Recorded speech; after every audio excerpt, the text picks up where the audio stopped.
Hello friends, स्वागत आहे तुमचं माझ्या यूट्यूब चॅनलमध्ये पुन्हा एकदा. मी आहे स्नेहलपुरी आणि आपण नवीन सिरीज स्टार्ट केलेली आहे ज्याचं नाव आहे गावाकडच्या भाज्या. आणि आज आहे पार्ट 3 आणि आज आपण बनवणार आहोत कळण्याची भाकर.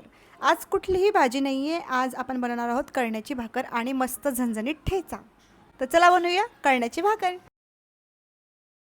रोजच्या रोज स्वयंपाकाला काय बनवायचं हा गृहिणींना पडलेला खूप मोठा प्रश्न असतो. हा खूप मोठा युनिव्हर्सल प्रॉब्लेम आहे, तो कधी सुटणारही नाही. तर म्हटलं चला आज भाजी काय करायची करत करत संध्याकाळ झाली आणि शेवटी आम्ही विचार केला की चला ठेचा आणि कळण्याची भाकर करूया.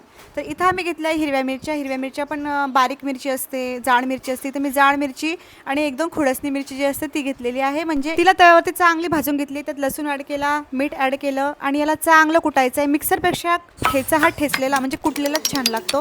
आणि एवढं कुटायचं आहे याला, जसं तुम्हाला एखाद्याला कसं कुटावंसं वाटतं ना एखाद्याला, तसं कुटायचं याला.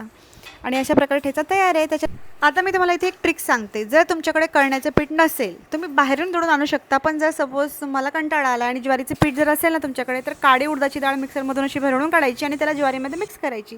तयार आहे तुमचं. आहे की नाही भारी ट्रिक? आणि हो, तुम्ही चक्कीमधून सुद्धा दळून आणू शकता. ज्वारी घ्यायची आणि उडदाची काळी डाळ घ्यायची, हे दोघं दळायला ठेवायचा चक्कीमध्ये आणि मस्त तुम्हाला कळण्याचं पीठ ते दळून देतात. थोडंसं जाडसर असतं हे पीठ.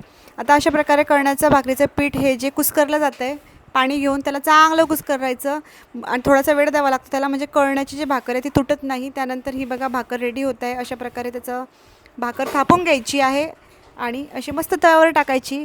त्याला लगेच पाणी लावायचं म्हणजे भाकर तुटणार नाही कोरडी होऊन. आणि आता आपली ही भाकर रेडी होत आहे. भाकर दोघीकडून साईड मस्त शेकून घ्यायचं आणि शेकल्यानंतर त्याला मस्तपैकी असा जो पोपडा येतो ना ते काढून जे खायची म्हणतो ना आपण, अशी भारी लागते ना भाकर. बघा पोपडा म्हणजे काय ते मी तुम्हाला पुढे सांगते. हे जो वरचा लेअर आहे ना याला आमच्याकडे पोपडा म्हणतात. तर हा खाण्याची जी मज्जा आहे ना खूप भारी. आता इथे ठेचा रेडी झालेला आहे ऑलरेडी. ठेचा मी आता भाकरवर टाकणार आहे.